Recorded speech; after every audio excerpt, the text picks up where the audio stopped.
Hepinizi sevgiyle selamlıyorum. İkinci videomuzda düşünceler ve zihin kavramlarından anlatmaya niyet ettim. Zihin nedir? Beyin bu işin neresinde, ne kadarında var? Ve bu zihnin ne kadarı bizi tanımlamaya yeter? Sonsuz, sınırsız olan seni zihninle tanımlarsan, bu seni bir kaba koymaya çalışmaya benzer.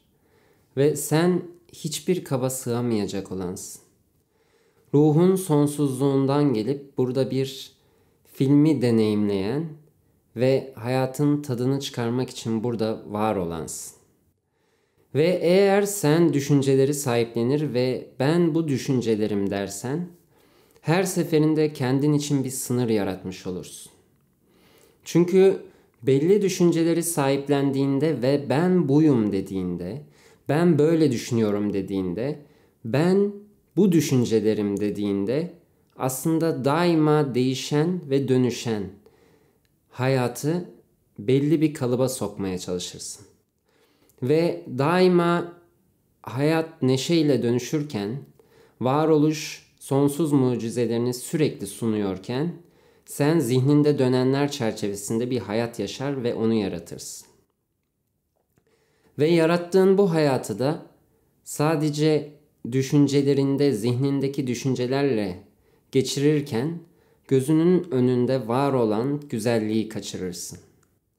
Hayat Tanrı'nın yarattığı ve her bir anı güzellikle doludur. Fakat sen düşüncelerindeysen sadece zihnin belli bir kalıpta yarattığı şeyler çerçevesinde bunu görür ve gözlemlersin. Oysa ki hayatın hiçbir anı kaçırılmayacak kadar güzel ve eğlencelidir. Peki düşünceler hayatla ve gerçek seninle aranda perde ise bu düşüncelerden nasıl arınabiliriz? Aslında düşüncelerin arınılacak ve kurtulacak şeyler olmadığı idrakine vararak bunu gerçekleştirebiliriz. Düşüncelerden kurtulmaya çalıştığın her bir seferinde sen düşüncelerin gerçekliğine dair bir algı yaratmış olursun ve bunlar gerçek dersin ve bunlarla savaşmaya başlarsın. Ve düşüncelerden kurtulmaya çalıştığın her seferinde aslında yeni düşünceler ortaya çıkacaktır. Hayat böyledir çünkü sana tüm bu alemin gerçek olmadığını hatırlatmak ister.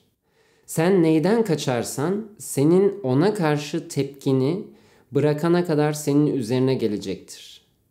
Sen bir şeylerden kaçılacak olmadığını, hiçbir şeyin kötü olmadığını anlayana kadar senin onunla ilgili duygunu nötrleyene, orada sadeleşene ve oraya tarafsız bakana kadar hep senin üzerine gelecek ve bir noktada seni umursamama noktasına getirecektir. Düşünceler de aynıdır.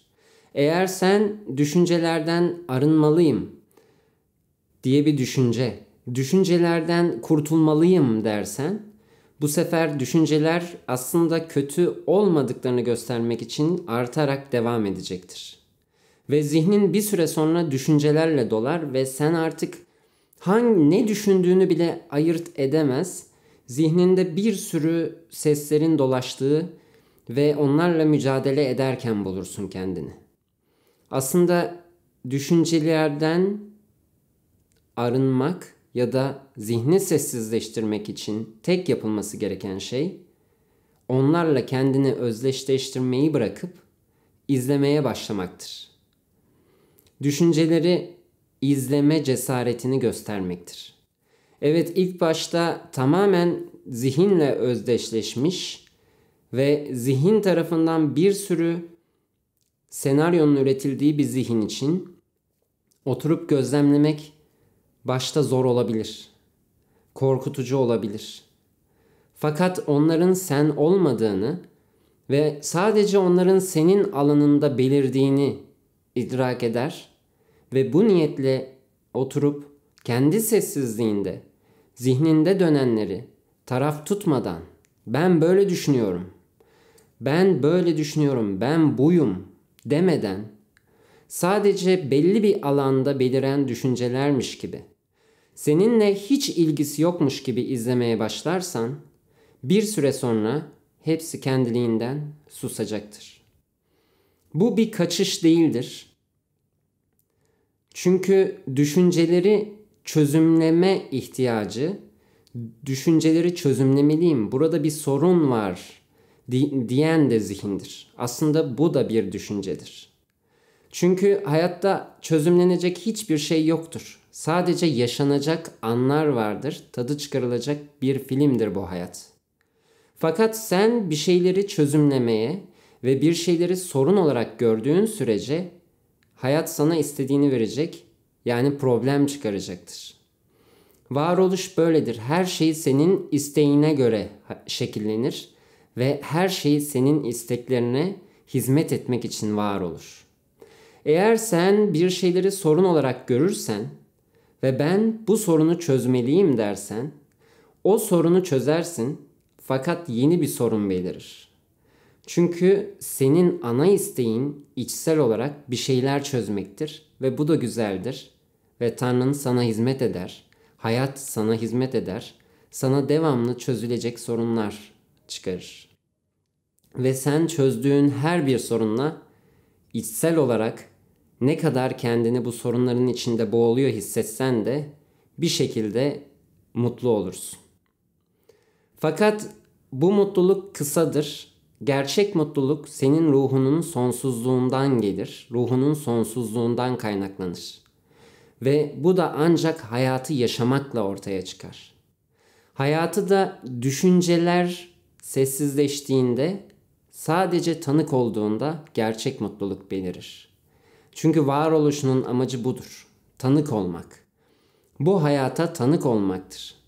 Bizler hepimiz o sonsuz sevgi, sonsuz bilinç, sonsuz neşe olan Tanrı'nın bu hayata baktığı mercekleriz. Bizler onun bir nevi kameralarıyız. Yani bizler onun bu hayatı deneyimleme şekliyiz. Bizler onun ifadesiyiz. Bizler onun kendisiyiz.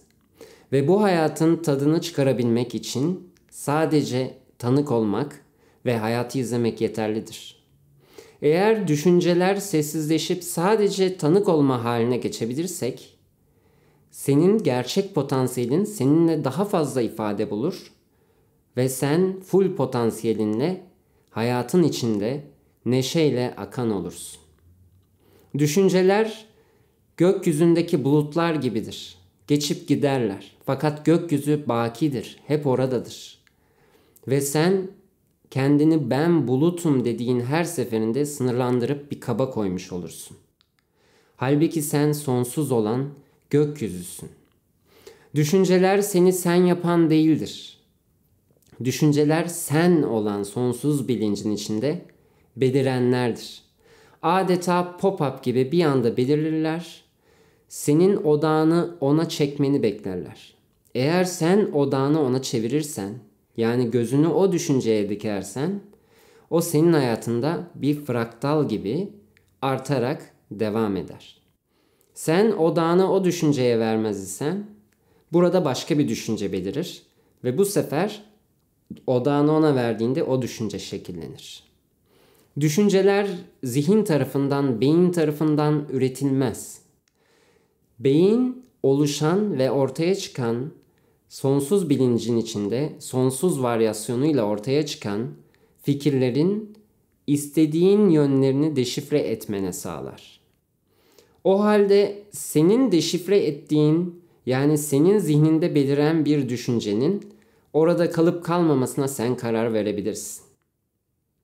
Pozitif düşünme ve negatif düşünme diye bir şey çıkardığımızda, evet, pozitif düşünürsen hayatında pozitif şeyler yaratırsın. Çünkü bu sefer aslında odağını ona çevirmiş olursun.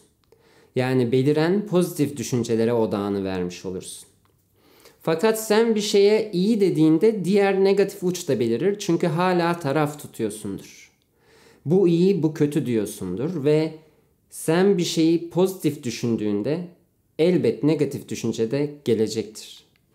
Ve negatif gelen düşüncede şöyle bir şey olabilir. Ben hep pozitif düşünüyordum ama hala negatif düşünceler geliyor deyip bu sefer odağını daha çok kendine çekmeni sağlayıp bu sefer daha da seni içsel olarak sıkıntıya, mutsuzluğa sürükleyebilir. Bu sebepten aslında yapılması gereken şey düşüncelerin senin zihninden çıkmadığı, onların senin alanında var olduğunu idrak etmektir. Ve var olan bu düşünceleri sahiplenip sahiplenmemek senin elindedir. Hala zihninde uzunca bir yol kat ettikten sonra hala zihninde negatif olarak adlandırdığın düşünceler belirebilir. Fakat onların orada kalıp kalmamasına karar verecek olan sensindir. Düşüncenin belirmesine engel olamayabilirsin. Fakat onları tutup tutmayacak olan sensindir. Odağını başka bir yere çevirmek, düşünceden kaçmak anlamına gelmez. Senin onun gerçekliğine inanmadığın ya da onun gerçekliğine ihtiyaç duymadığın anlamına gelir. Düşünceler bu bazen var olan ve içten içe sahiplenilmiş bazı düşüncelerden kaçmak olarak bir yanılsama yaratabilir. Ben negatif düşüncelerden kaçılmalı demiyorum. Sadece gözlemde kalındığında zaten senin için gerekli olan düşünce seninle kalacak, gerekli olmayan düşünce kendiliğinden yok olacaktır. Eğer düşüncelerle özdeşleşmez isen, yani ben buyum ve ben böyle düşünüyorum demez isen ve alanında yani senin zihninde beliren her bir düşünceyi fark edersen, kendini gözlemde kalırsan, senin için faydalı olacak olan kendiliğinden olacaktır. Eğer bir sorun çözülecekse, o çözülecektir. Bir şey görülmesi gerekiyorsa çözülecektir. Ya da sadece serbest bırakılıp uzaklaşacaksa uzaklaşacaktır. Sen kendini duygu ve düşünceyle özdeşleştirmez ve kendinin sonsuz bilinç olduğunun farkındalığında ve idrakinde kalırsan, bunu hatırında tutarsan, o zaman gözlem acı verici olmaz ve alanında beliren her ne varsa ortaya serilir. Ve senin ihtiyacın olmayan her şey kolaylıkla buharlaşıp gider. Bazen keskin bir karar alman gerekebilir. Kılıcını çekersin, keser atarsın düşünceyi ve yeter dersin. Bazen biraz onu izlemen gerekir. Bir şeyin izlemen gerekir. Fakat bu izleme eylemini onun peşine takılarak yaparsan o seni kendi girdabına sürükler. Ve bir süre sonra sen gözlemlediğini sanarken aslında o duyguyu ya da düşünceyi yaşıyor bulursun. Düşüncelerin peşine takılmakla düşüncelerle yüzleşmek ya da duyguyla yüzleşmek aynı şey değildir. Çünkü sen bir şeyin peşine takılıp gittiğinde onu gözlemleyemezsin. Gözlemlemek dediğin şey sadece saf bir film izler gibi izlediğinde kendiliğinden ortaya çıkar. O halde kendini düşünceyle özdeşleştirmez isen, sadece zihninde dönenleri izler isen, zihin bir süre içinde kendiliğinden ve kendi ihtiyacın olan neyse, o anki ihtiyacın neyse o şekilde sessizliğe kavuşacaktır. Ve sessizlik başladığında ruhun konuşmaya başlayacaktır. Öz olan, sonsuz bilinç olan, hakiki sen konuşmaya başlayacaktır. Zihin konuşurken ruh susar, ruhun konuşurken zihin susar. Yani içinde var olan Tanrı senin susmanı bekler sana konuşmak için. Çünkü o sabırlıdır. Ve senin bir şekilde kendini sessizliğe çekmeni bekler. Çünkü sen sürekli konuşurken nasıl ki başkasını dinleyemezsin, aynı şekilde zihninde bir sürü şey konuşuyorken ve bunlar ben diyorken Asıl olan senin ortaya çıkması da beklenemez. O halde zihni sessizliğe kavuşturduğunda hakiki sen ortaya çıkacak ve sen tüm potansiyelinle parlayacak ve sen tam da olması gereken şekliyle ifade bulacak ve içinden neşe, coşku, tutku belirecektir. Ve bunun için yapılması gereken tek şey kendi sessizliğine çekilip gözlemde kalacak cesareti göstermektir. Düşünceleri gözlemlemek elbette kelimelerle burada anlatıldığı kadar kolay olmayabilir. Bazılarıyla özdeşleşme o kadar yaşanılmıştır ki bazı düşünceler çok can acıtabilir, korkutabilir. Fakat emin ol ki sen onlar değilsin. Sen sadece gördüğün değilsin. Sen sonsuzluksun. Sen sonsuz varoluşsun ve var olan her şeyle sen hep var olacaksın. O halde düşünceleri gözlemleyecek cesareti kendinde bulursan ve onlarla özdeşleşmezsen hepsinin dağılan toz bulutları gibi uçucu olduğunu görürsün. Düşünceler çok katı gelebilir, asla içinden çıkılamayacak gibi gelebilir. Ama bugüne kadar içinden çıkılamaz dediğin bir sürü şeyden de çıkmışsındır. Ben böyle düşünüyorum deyip çok katı düşündüğün çoğu şey değişmiştir. Hatta bazen insan der ki bu benim düşüncem ve bu asla değişmez der. Aradan 2 sene geçer, tam tersi yönde düşünmeye başlayabilir.